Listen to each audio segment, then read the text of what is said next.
Good morning, welcome, bonjour, good afternoon. My name is Tricia Wind.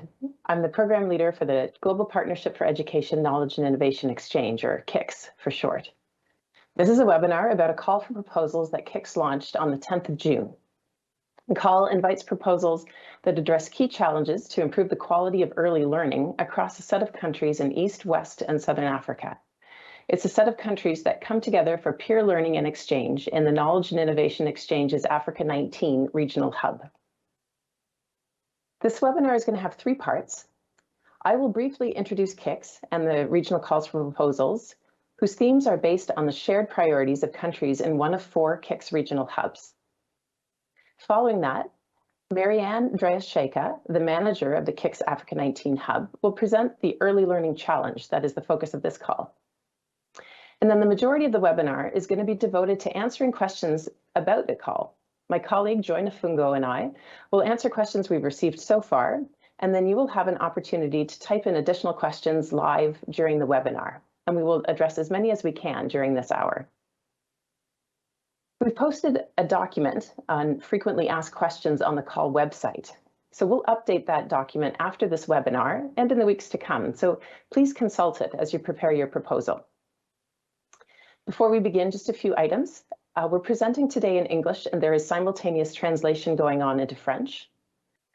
The webinar is being recorded, and it's going to be posted online on the call website.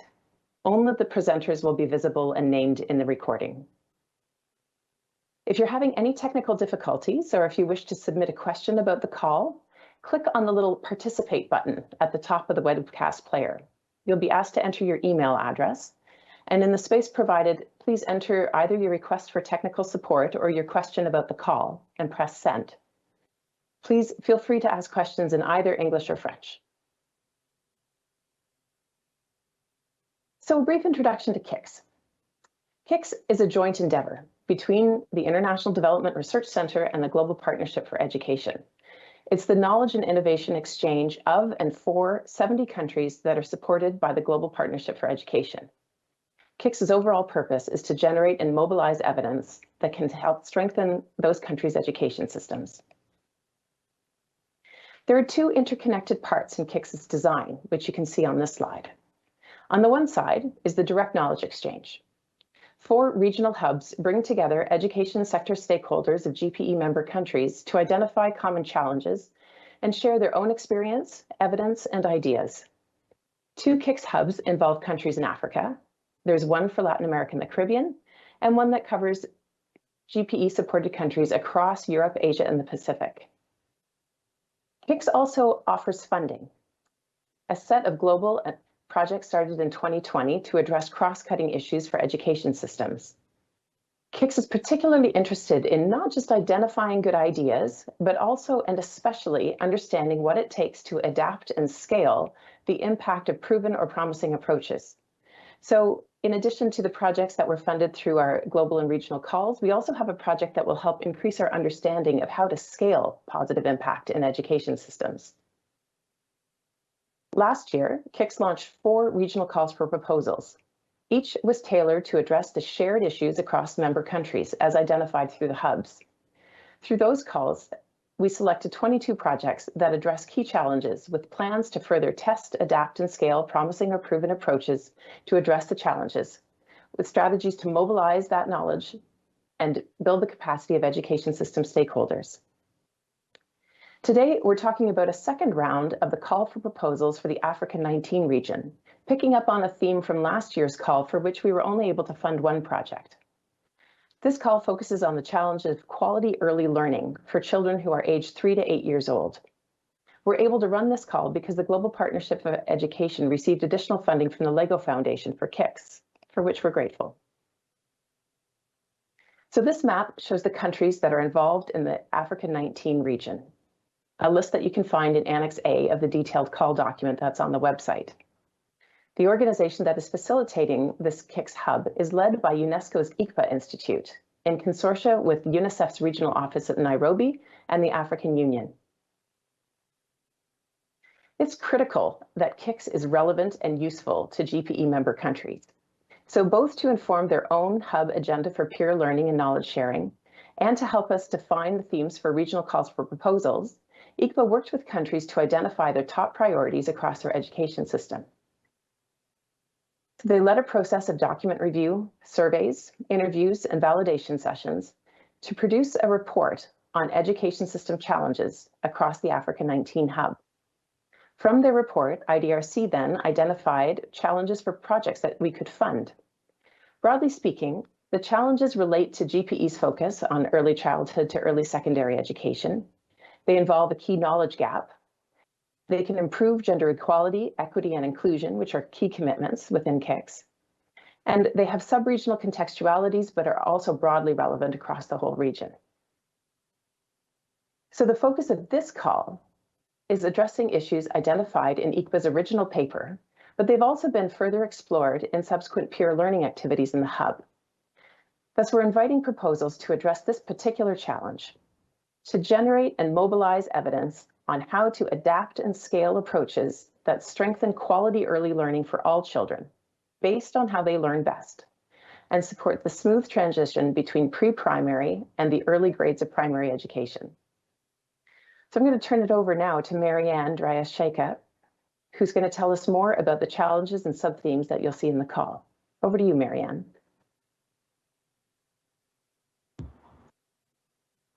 Thank you, Tricia. My name is Marianne Dryasheka, and I'm the team leader and management consultant of the KIX Africa 19 hub at UNESCO ICPA. It's my honor to play a small part in representing the 18 member states of the hub by presenting the priorities, challenges, and opportunities they have identified in pre-primary and early primary education. These were arrived at through a consultative process that involved primary and secondary research, including in-depth country mapping and validation, as well as focus group interviews and dialogues with ministries of education, and discussions with country representatives at virtual knowledge sharing meetings. These findings from this consultative process have been the guiding focus for hub knowledge exchange activities, and they have also helped to shape the focus of this call for proposals today. As this slide shows, there are many challenges facing early learning in our member states, the top three being inadequate capacity building for teachers and staff, lack of curriculum reform and evaluation of ECCE policy, and low funding. Participants in a recent study confirmed that their education sector plans included ECCE, but 77% reported that this subsector is sorely underfunded by national education systems. Too little funding is devoted towards teachers' professional development and learning materials. For example, a national representative from Rwanda stated that ECCE is not very well understood by core decision-making policy level stakeholders. Hence, it is not prioritized as a key area for investment. In a separate needs assessment conducted in October of 2020, when given the option to select areas of interest for capacity strengthening opportunities, only half of the country representatives opted for training in effective teaching methods for ECCE. So this shows that early learning receives less attention than other areas. Even despite this, representatives from ministries and local education groups recently participated in capacity strengthening and ECE and expressed plans to improve ECCE in their countries. For example, an economist in the Ministry of Education in Malawi said he will initiate prioritization in ECE and incorporate ECE in policies developed during policy reviews. So truly, there is a need for proposals that would prioritize capacity building for teachers and staff so they can effectively facilitate learning for young children. And there is also a need to mobilize knowledge on effective ECCE curricula, policies, and reforms. A majority of government participants in this study, 75% to 100%, have expressed the need for technical support in developing ECCE curriculum, reforming and adapting standards, and reviewing and evaluating curricula and pedagogy. Overall, early learning in most of the countries takes place in overcrowded or unstimulating environments, with curricula that are not suitable for young children, and with inadequate qualified teachers, high child-to-teacher ratios, inadequate teacher support, and weak quality assurance mechanisms. In that same breath, as discussed in a recent Africa 19 knowledge sharing webinar, it is important to provide children with an opportunity for inquiry and play-based learning where children explore through the environment, with the teacher facilitating the inquiry by posing thought-provoking questions encouraging them to think and investigate their own ideas and improve their problem-solving skills. In that same webinar, a KIX Africa 19 member from the Curriculum Review Committee in Lesotho shared that they are busy reforming the current pre-primary curriculum that was developed in 1998 to include more play-based learning. A ministry official from Ghana stated that they have incorporated play-based approaches in the ECCE curriculum too. Overall, there is a tendency in many countries to focus more on academics than on play, discovery, and experiential and social-emotional learning, even though these approaches can enhance young children's learning outcomes and mastery of academic concepts. Lastly, the language of instruction also needs to be considered carefully in curriculum and pedagogy, because international and regional research suggests the use of mother tongue languages can boost children's learning outcomes and retention, especially for marginalized and indigenous children. In the mapping study, representatives from Tanzania and Rwanda expressed interest in using mother tongues at different learning levels, at the early levels of learning. There is clearly a need for proposals that would mobilize knowledge and harness regional technical expertise to improve the quality of early learning curriculum and pedagogy. In sub-Saharan Africa, the share of trained pre-primary teachers dropped from 57% in 2000 to 46% in 2014, suggesting that early childhood programs may be scaling up without enough trained teachers to ensure quality. Additionally, low motivation levels among early learning teachers has been cited as a key factor in high attrition rates among these cadre of teachers, affecting quality curriculum delivery. In one of our studies, 77% of government participants confirmed there are national standards for ECCE, but between 75 to 100% of them feel that teachers and curriculum developers need more support and more capacity strengthening to facilitate age-appropriate and effective teaching, learning, and learning assessment in children's early years. Teachers need to feel supported, motivated, and equipped to facilitate learning at the foundational early levels. At a knowledge-sharing event in May, an ECCE specialist from Kenya emphasized that there is a need to advocate for ECE teachers' scheme of service to motivate ECE teachers and attract the right cadre of qualified individuals to join the profession. And an officer from Lesotho also shared a plan to cascade training for ECCE teachers, especially in marginalized communities. So, as you can see, there is a need to find innovative and contextually responsive ways to particularly strengthen in-service pre-primary and early primary teacher capacity building and develop or implement proper frameworks for qualifications, accreditation, mentorship, and support.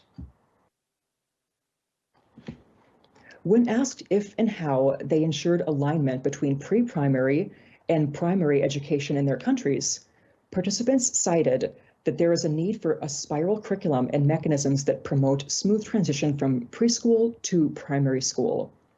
4 country representatives confirmed their respective ministries are currently working on policies to improve school readiness and transition. However, children's readiness and successful transition from preschool to primary school depends far more than on policies and national agendas. Families and communities, for example, play a key role in facilitating this transition and should be involved in the transition. The majority of the government participants in our study cited programs that involve parents and communities, but 3 participants from Lesotho, Somalia, and Zambia reported either lack of such programs or weak implementation of existing programs that involve parents and ECCE. So this reaffirms the need to generate knowledge on school readiness and smooth preschool to early primary transitions. And this slide brings us to the end of this very brief overview of early learning in the 18 countries of the KIX Africa 19 region. Thank you so much for listening. Now, over to you, Joy Nafungu. Thank you, Marianne. Good afternoon, good morning, everyone. My name is Joy Nafungo. I'm the Senior Program Officer with GPE KIX. We remind all applicants to review the detailed call document to see how the challenge of early learning is framed with its some themes. I will be answering questions that were submitted earlier before we proceed to answering live questions. As a reminder, if you wish to submit a question about the call, click the participate button at the top of the webcast player. You'll be asked to enter your email address. In the space provided, enter your question. You can enter the question either in French or English, and then press send. So the first question, who is eligible to submit a proposal? We received many detailed questions on eligibility. However, because we cannot look into the detailed information about each potential applicant before the call closes, we encourage all applicants to ask their financial and legal people to review all the call documents to ensure you're eligible. Applicants from organizations that do not meet the eligibility criteria will be screened out at the first stage of proposal review. So who is eligible? Applications can be submitted by an individual organization or by the lead organization in a consortium of up to 3 organizations. The organization submitting an application as an individual organization or as the lead organization in a consortium has to be an African organization with independent legal registration in an African country. You'll be asked to submit documentation about your legal status with your proposal, and we will update the FAQ document after this call to explain what we will be looking for. This call is not open to individuals, governments, or organizations interested in using this grant to conduct research on the for-profit provision of core education services. What do you mean by individual organizations? Individual organizations may be NGOs, civil society organizations, universities, academic institutions, research institutions, think tanks, private sector organizations, or private foundations, not for profit and for profit.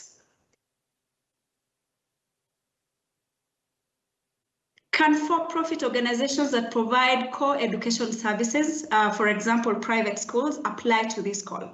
So the answer is no. For-profit organizations that provide core education services, for example, private schools, are not eligible for KIX funding. This is because KIX remains consistent with GPE's private sector engagement strategy. Are organizations outside of Africa eligible to submit an application as an individual organization or to lead a consortium?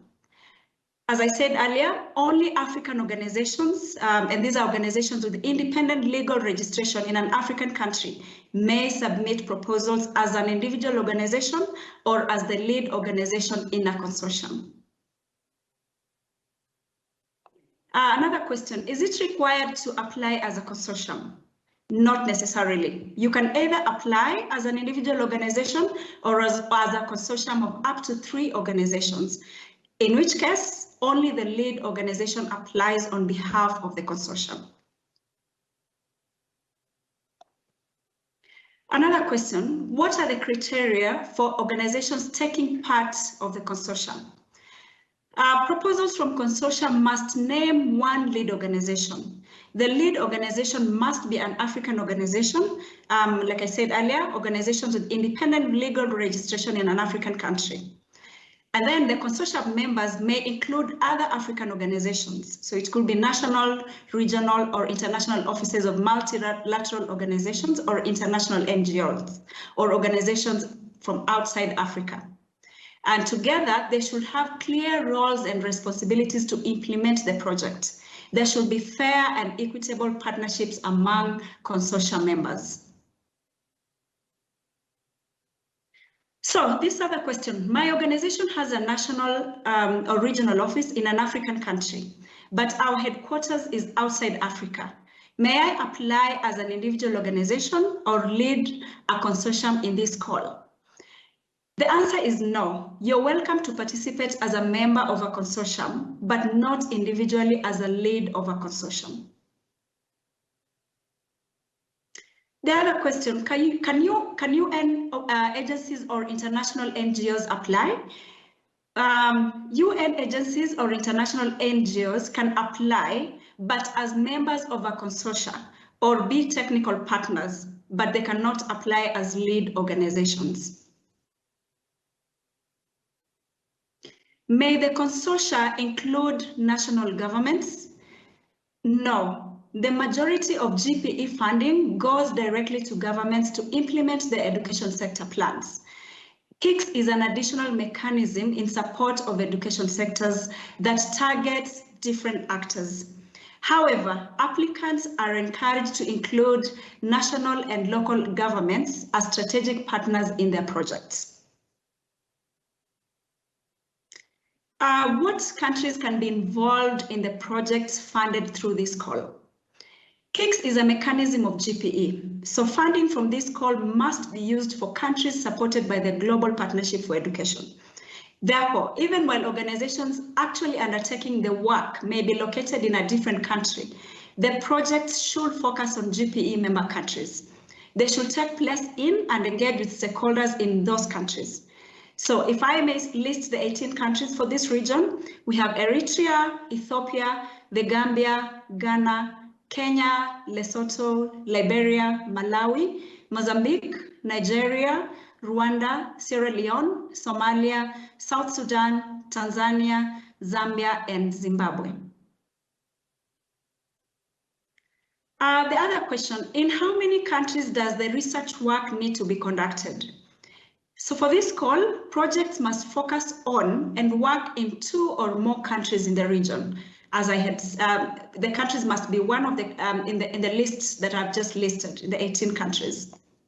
You can also check the detailed call document to see the list of countries.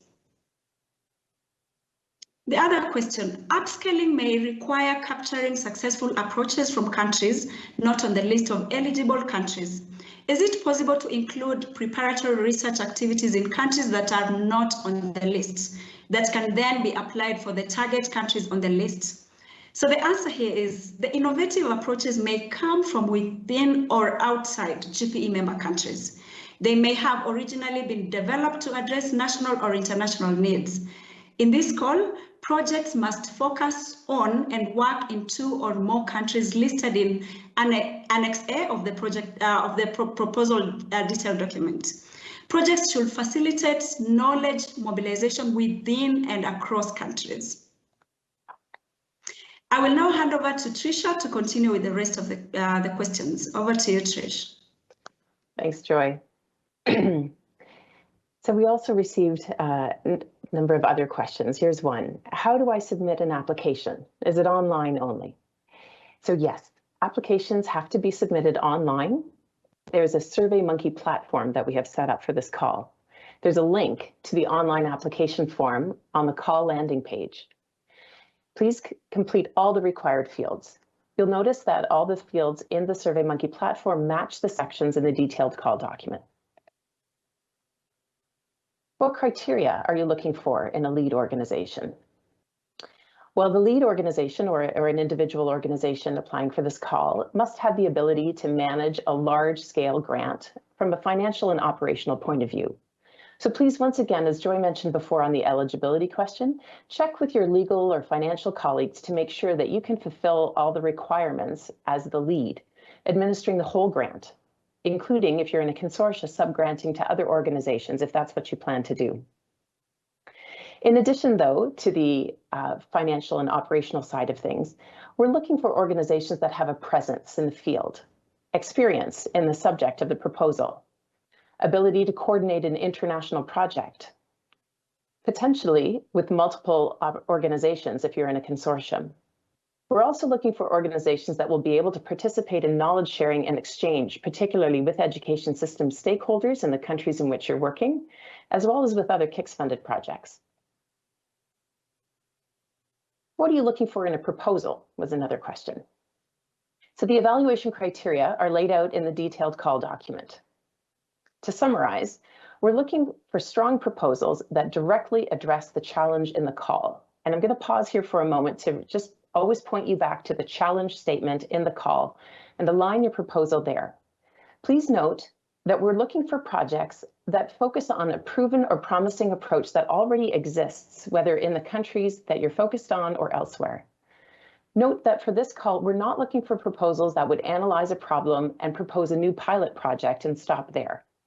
In fact, the research questions that this project should focus on should be focused on how you adapt and especially scale the impact of something that already exists and has the potential to be scaled. So in addition to needing to address the challenge in the call, in a strong proposal, we're looking for ideas that are aligned with the national priorities of the countries in which they intend to take place. We're looking for work that's relevant and important to public education systems. The proposals should generate new knowledge through rigorous methodologies. They must include the knowledge mobilization strategy that engages stakeholders and knowledge users throughout the project to make sure that the work is grounded, relevant, and is more likely to be taken up. They must incorporate gender equality, equity, and inclusion. They should have clear objectives and be results-oriented. And they need to be feasible. Each of these projects is allowed to be up to 22 months in duration, and they need to be feasible given the context of the COVID-19 pandemic, which has caused a lot of disruptions and really has affected a lot of KIX-funded projects, and I'm sure a lot of our lives.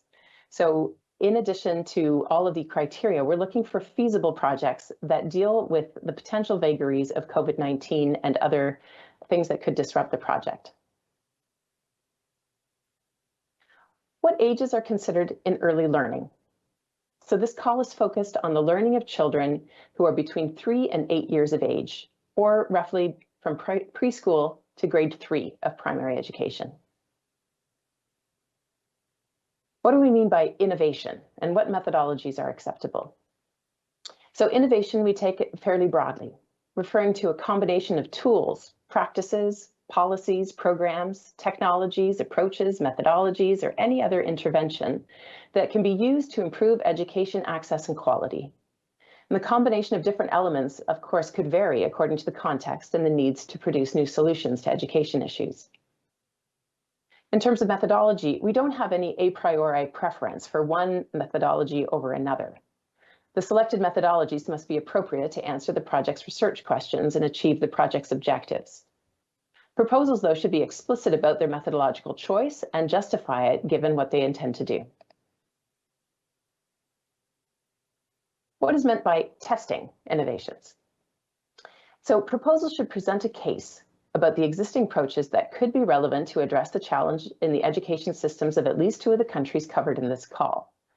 They should include measures to adapt and test the selected the selected approaches to meet the contextual needs of the education systems in those countries, as well as outline selected scaling issues, approaches, pathways, delivery mechanisms that they would test and check through the course of the project.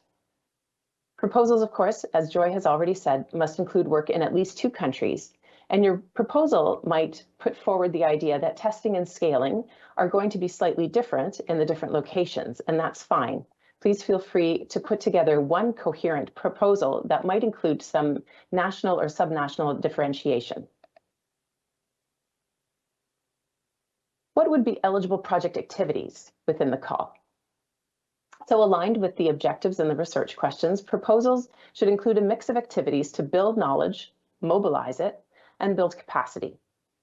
So to build knowledge, activities would include research and analytical activities. It could be a mix of desk research, field work, stakeholder consultation, or whatever makes sense to build credible knowledge.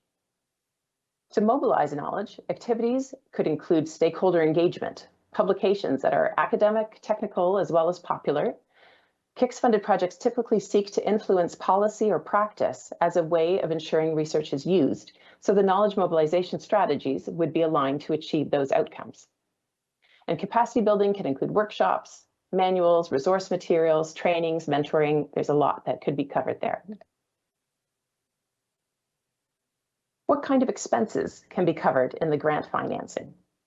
So for here, I'm going to just point you to the detailed call document where you will find information on eligible expenses.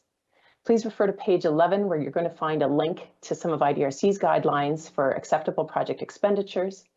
You'll find there details about what you can include, about personnel, equipment, many other items.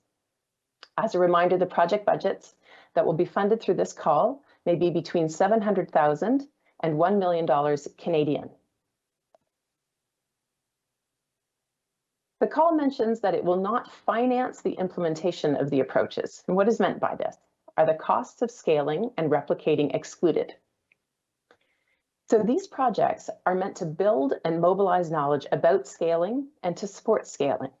But the actual implementation of innovative approaches at scale is probably well beyond the finances or the time frame of the projects that we'll be able to fund. So you can look at our website, the gpekix.org website, for projects that we have funded so far, and you can see how they tackled some scaling questions. Once again, that website is gpekix.org. So those are the questions that we have received so far. Now it's time to answer questions that you might still have. Again, in order to submit a question, please click on the Participate button at the top of the webcast player. You'll be asked to enter your email address, and in the space provided, enter your question about the call in either English or French, and please press send. We have some colleagues who are going to be collecting the questions and sending them to us one by one, so please be patient if there are some pauses as we're getting organized.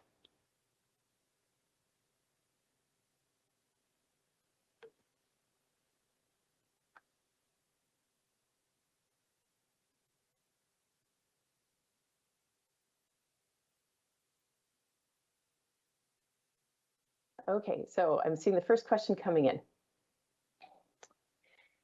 There are very successful early learning programs with huge investments by private individuals or companies. Can such programs be included in this call for proposals?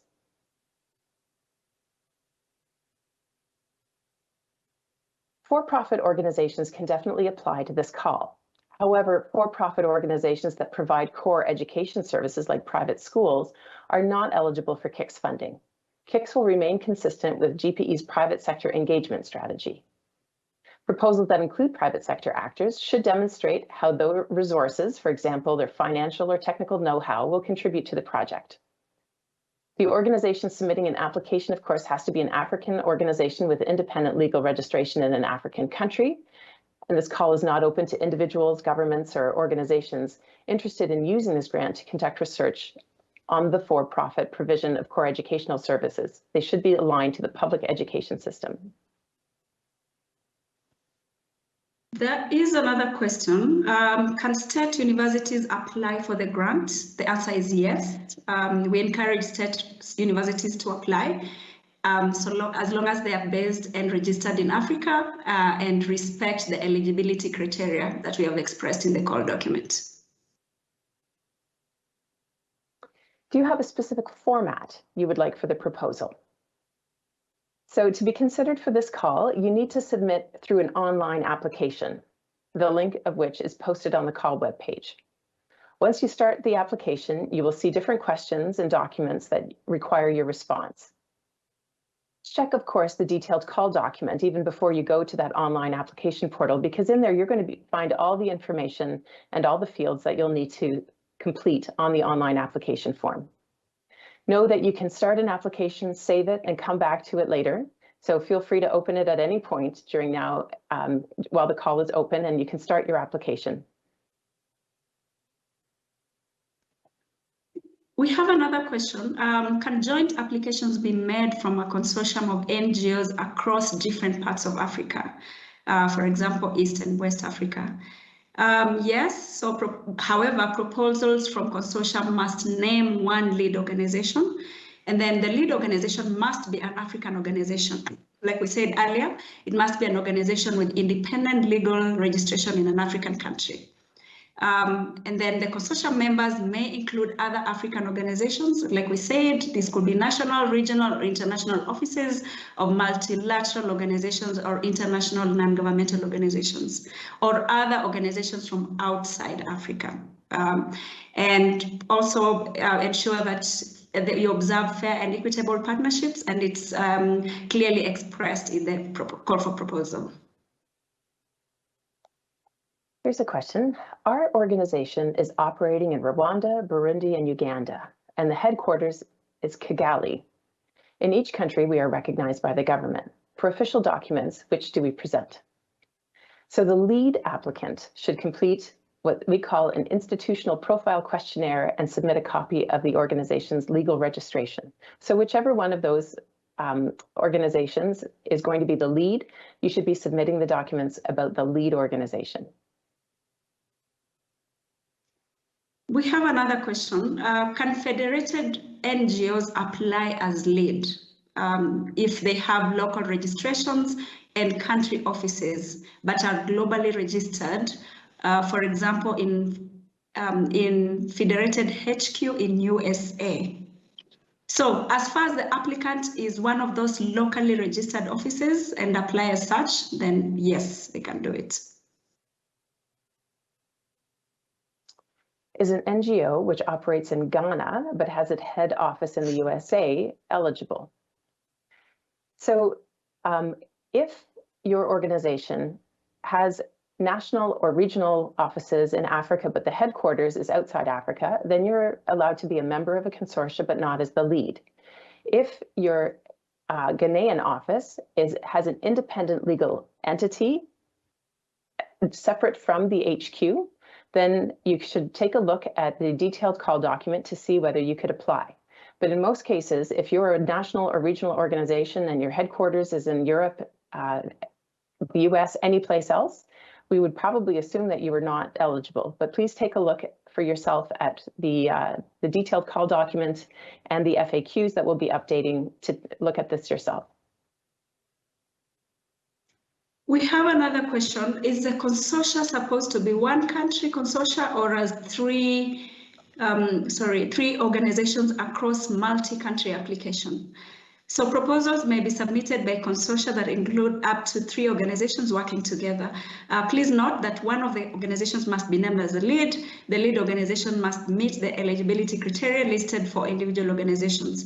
Yes, we encourage you to check all the details in the eligibility section of the call document. And no, it can be, the organization could be based across different countries. It doesn't have to be in one country. The 3 organizations, do not have to be based in one country. They could be based across, different countries in Africa or outside Africa.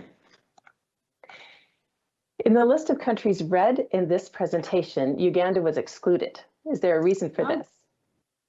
No, sorry. If that was an oversight, if by accident we missed out Uganda, Uganda is absolutely included. Please see the detailed call document, Annex A, lists all the countries, and Uganda is in there. There is another question. My organization is a think and act tank based in Ghana. We are more focused on doing and implementing innovative projects in the education sector. Are we eligible to apply? Yes, you are eligible to apply if you follow the eligibility details established in the call. So if I may say it again, that you're an African organization with independent legal registration in an African country, and you have the ability to manage a large-scale grant from a financial or operational point of view, and that you have presence in the field, you have thematic experience in the subject of the proposal. So in this case, early learning. So you can submit your proposal either through a consortium where other organizations bring expertise complementarily to yours, or as a lead if you have all this, you meet all the criteria listed that I've just listed. Does the call allow for one country-based study? So no. We are looking for projects that include work in 2 or more of the countries listed in Annex A of the detailed call document. So work in only one country is not permitted. Projects should facilitate knowledge mobilization within and across countries. If I can just say, one of the reasons we do this is because KIX was born out of a request from GPE member countries who wanted to learn from each other. So we always include in our activities work in at least 2 countries, if not 3 in some of the other projects that we funded, in order to build in knowledge mobilization within and across countries. What are the most relevant qualities to consider while selecting partners in research? So if you go to the call document, you'll see the elements that we have listed out in the document. But if I may just say, so in the evaluation criteria, you will see the elements that we're looking for. So it must be relevant, quality-wise in terms of research. Ensure that you observe, the quality of the proposal, and we will review with attention parts related to the response to the challenges established in the call. We will look at your objectives, we look at your methodology, we look at your ways to scale up. We'll also look at elements on gender and inclusion, and then we'll also look at how you plan to involve stakeholders. It's also important to clearly identify the innovation you'll be working on. And we also recommend that you look at IDRC's Research Quality Plus framework when developing your proposal. Can themes incorporate sub-themes as early educational needs of children? Different areas of a particular country may be different based on their capacities, environment, etc. So yes, your themes can incorporate sub-themes. The sub-themes should stay within the identified policy priorities of quality early learning, curriculum and pedagogy, quality early education workforce, school readiness and transition to primary school. Take a look at page 3 on the call document. We listed potential sub-themes, and we encourage you to consult them and keep your proposal aligned within those sub-themes. But we completely understand that the contextual specificities in your project would identify the subnational and particular needs of different regions in which you would be working. The other question, will the fund pay for implementation? I'm sorry, I lost the question. Okay.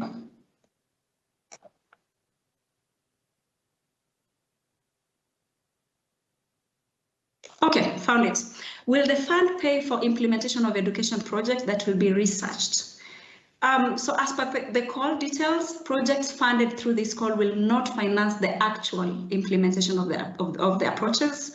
However, what we are keen on is to fund generation of lessons on scaling, so not the actual implementation of the identified innovations. If an organization submits more than one proposal, is there a possibility that funding can be granted for all submissions if they're successful? So the selection of projects is done on the recommendation of an independent panel, and each proposal is assessed on its own merits. So it is possible that more than one proposal could be selected from the same organization. What is the maximum percentage that we can charge for the indirect cost recovery or overhead charges? So project budgets can claim up to 13% indirect costs as defined by the project budget. In the call guidelines, you mentioned that implementation costs are not eligible for funding. I think this is a question that we've seen in a couple of different formats. What about implementation costs for an intervention that is essential to conduct an RCT, which is essential to answer for the research questions? So projects funded under this call are expected to scan for and test or identify relevant approaches and innovations to address the challenge, adapt and further test those approaches to assess how positive impact can be scaled, and mobilize knowledge and build capacity so the approaches may be taken up into policy and practice. So largely speaking, that's what we want to fund. KIX can't support the actual scaled implementation of the proven innovations at national level or in multiple countries. That's well beyond the budget and frankly, the mandate of KIX. However, measures to adapt and refine the innovative solutions to the contextual needs of the countries, developing and testing means and models to scale them, supporting capacity building of people and groups who will use and adapt the approaches will be supported. And of course, to test those approaches, if an RCT is the appropriate way of doing that, then the RCT could very well fit within the project budget. What are the reporting and or auditing requirements? So reporting will be based on a schedule of milestones that may include technical and financial reporting. Such report criteria are broadly covered in the terms and conditions attached to the application process. Must applicant be a practitioner in early learning curriculum? So the applicant does not have to be a practitioner in early learning curriculum. However, depending on the focus of your project, it might be helpful to have people with practical experience. Overall, you should keep in mind that we are funding applied research projects that aim to generate evidence in support of scaling the impact of promising or proven approaches. So not implementing the projects, but you should have the appropriate range of technical knowledge and expertise in your team, of course, to do that work. So in Zimbabwe, the accreditation is given by the Ministry of Education for conducting research. And if we work in a consortium, does it mean that all organizations need accreditation from a research institute? So what we ask is that the research needs to abide to national regulations, and we are not in a position as IDRC to comment on specifics of each considered country. If the country, for example, requires that all organizations conducting research must be accredited, then indeed you must ensure that all organizations are accredited. If the national regulation indicates that just one institution, maybe the lead, must be accredited, then yes, you will have to follow this rule. So we ask that you abide by the country's regulation in terms of conducting research. Can you implement your project in one country? So again, this is something I think that we've heard a question about before. So no, projects have to be in at least 2 countries that are listed in Annex A. Will this webinar recording be shared with participants? Yes, as Trish mentioned earlier, hopefully as early as next week.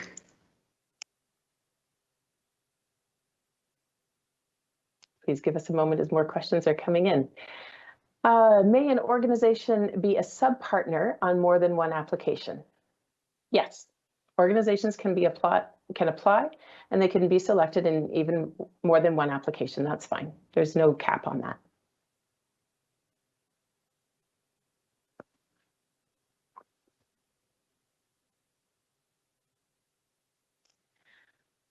Can an organization respond to more than one sub-theme in the call? Yes, the sub-themes are interrelated, and addressing the challenge for the call may require addressing more than one sub-theme.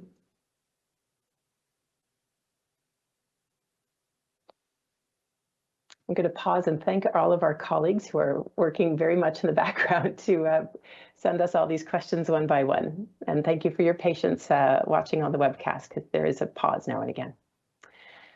Are there priority countries in this call?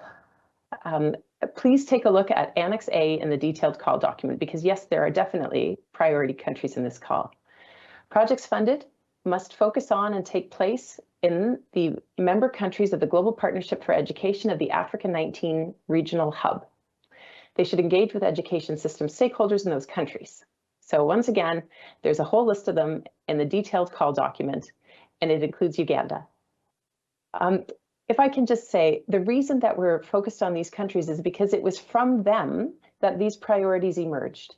So you're responding to the stated needs of the education sector stakeholders of these countries, which is why now we're organizing this call focused for work on those countries. Another question, does it necessarily need to be an organization? I have a private company and would like to participate. So as indicated in the call document, and I think we spoke about it earlier, and the frequently answered questions, individual organizations may be NGOs, civil society organizations, universities, academic institutions, research institutions, think tanks, private sector organizations for profit, or private foundations that are not for profit. Kindly advise if the call will be expected to cover learning during the COVID-19 pandemic and use of technology, since the pandemic can last for a while and education cannot stop. Absolutely. We expect that proposals will include adaptive management to operate during the COVID-19 pandemic, including the use of technology for the development of project activities. That means you can organize virtual training for those involved, maybe teachers, develop virtual tools that can help advance in reaching the project objectives, even during the COVID-19 pandemic, which has caused a lot of disruptions and made us be way more creative in our adaptive management strategies. Can we use tried and tested methods, for example, in Canada, adapt and use in eligible countries? So the answer is yes, you may do that. However, we encourage you to work with culturally relevant interventions. The interventions tried and tested in Canada we're just saying, may not always be applicable and culturally relevant to the countries which the call targets. However, overall, as part of the research process, we encourage the selected projects to adapt the interventions to the countries of focus and then test its effectiveness and determine conditions that facilitate its successful implementation. So the question was, you mentioned your focus is on age range 3 to 6. Does that mean that ECD interventions targeting ages 0 to 3 are not eligible? Well, first to clarify, the call focuses on early learning for children between 3 and 8 years old, not 3 to 6. So preschool up until about grade 3 of primary school. That means, though, that it's true, we are not looking for proposals that address issues for children 0 to 3 years old. Those are not eligible as the focus of this call. Can we consider our government ministries to join as consortium, or to work, or should we work with them as partnerships only, in partnerships only? So no, governments cannot be part of a consortium. I think we somehow mentioned this earlier. However, we encourage you to include national and local governments as strategic partners in your project. It will be very important to include them, since scaling and education systems will most likely need connections with government partners. So yes, you can include them as partners, but not as consortium members. So we receive questions that are about particular organizations saying, I am part of an international NGO or group of organizations, and I want to know if they can apply. In all of these, please look at the detailed call document and the FAQ document that we will be updating in just a few days to look at the legal registration requirements that we're looking for organizations who can be either applying as an individual organization or as a lead of a consortia. If your organization is independently legally constituted in an African country as an African organization, you are eligible. However, if your international headquarters, for instance, is outside Africa, you are likely not eligible to be the lead or to apply as an independent organization. Every organization has a slightly different legal setup, and we would just advise that you ask your own people internally to take a look at the eligibility requirements and assure yourselves that you are eligible before you would apply.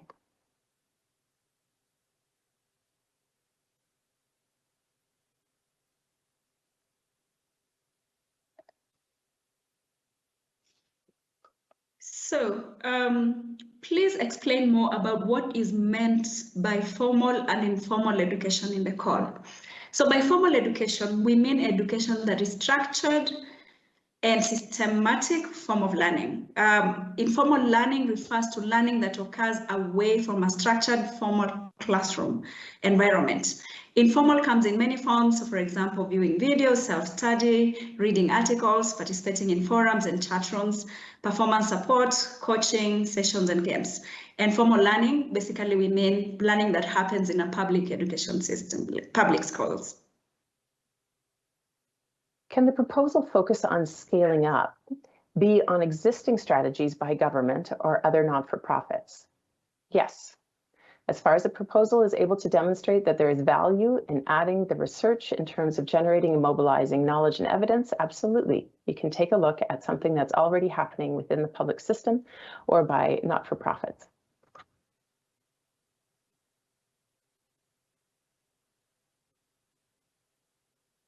So we'll have time for a few more.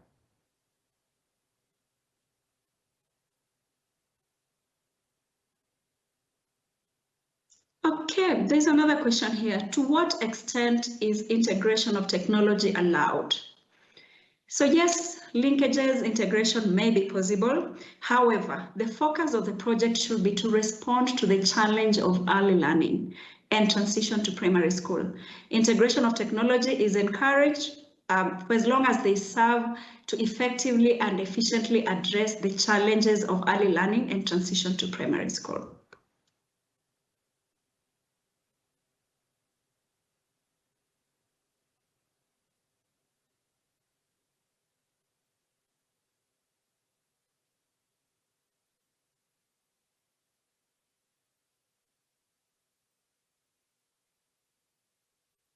maybe I'll just check with my colleagues. Are there any more questions coming in, or have we come to the end? We have only about 5 minutes left in this hour.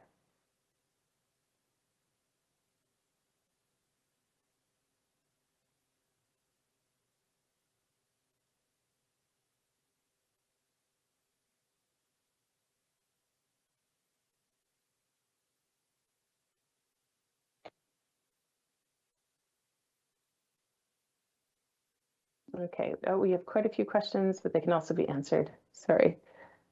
Just one moment, I'm just checking a couple different screens here.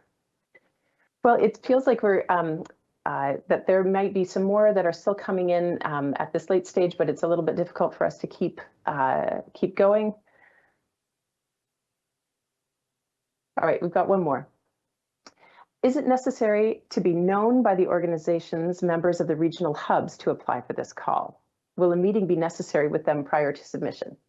So no, you don't need to be known and already connected in with the regional hub. The selection is done by an independent panel. In the course of your project, though, you could have the opportunity of connecting in with the regional hub as a part of your extended knowledge mobilization strategy, but it's not required as you're submitting. So we're coming up to the end of this hour.